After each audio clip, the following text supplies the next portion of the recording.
Hello and welcome. I'm Master Lama Rasaji, and this is our Tuesday edition of Rasaji Speaks.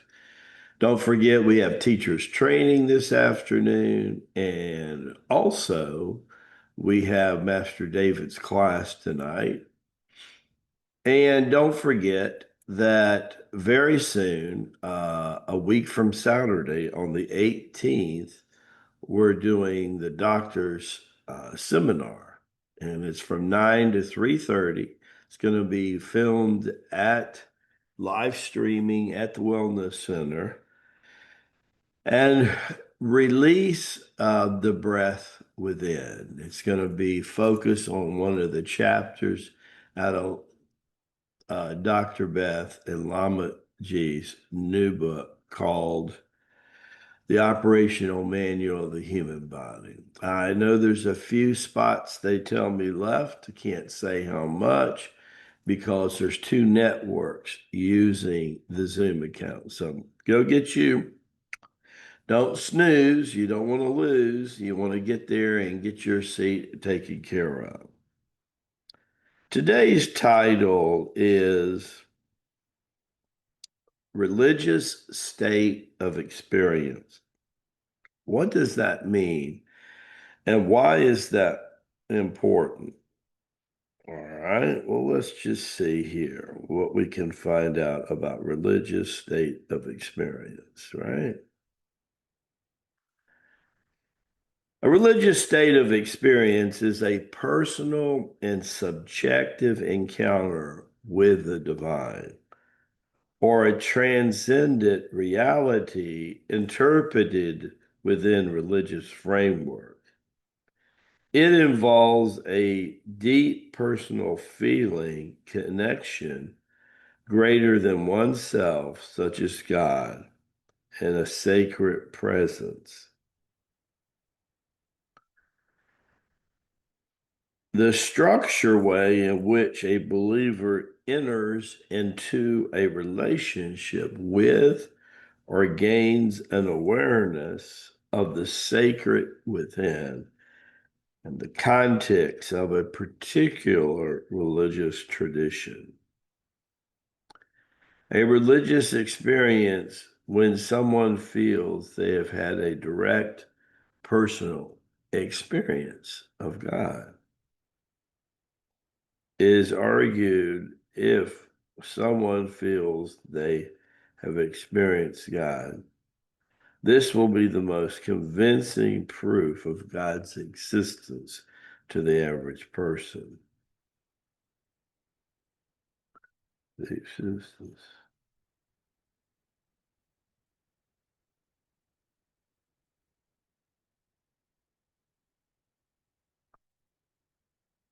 What does that religious experience feel like? Consider spiritual and religious experiences to be mostly one and the same.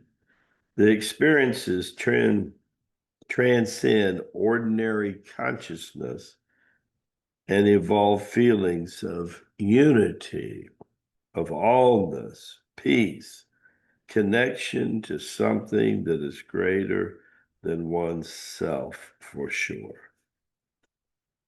So people talk about religion, and it's a good place for people to start. Some people need to stay there because that's where they're at on that ladder.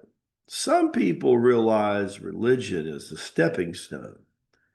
In other words, they get a few techniques of how to connect to God.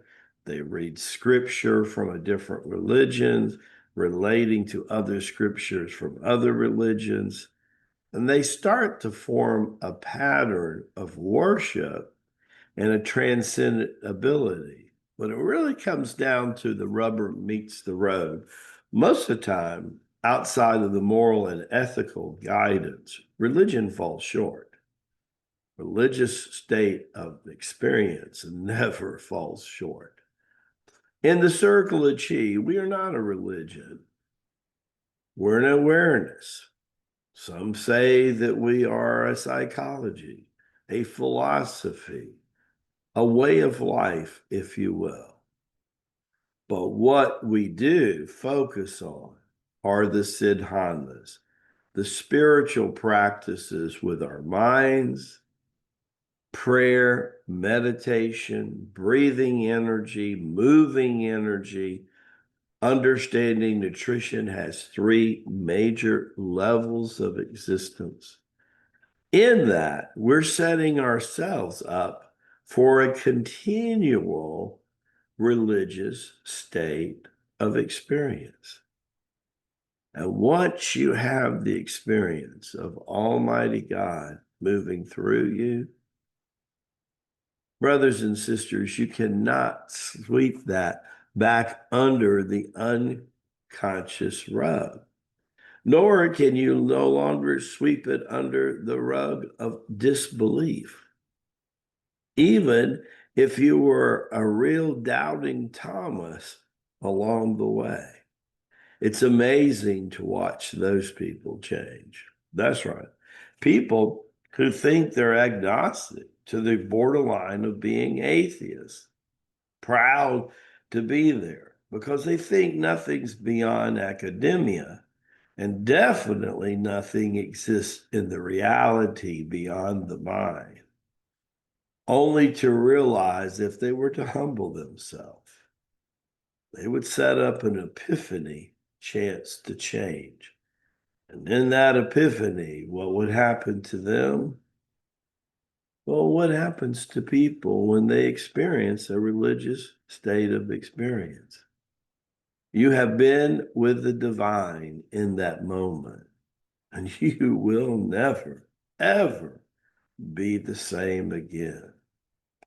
Look at the comments of what people are saying right now about the religious state of experience they have on the tours, when they're practicing their siddhanas, their Tai Chi Gong exercises, without even advertising it in our wellness centers.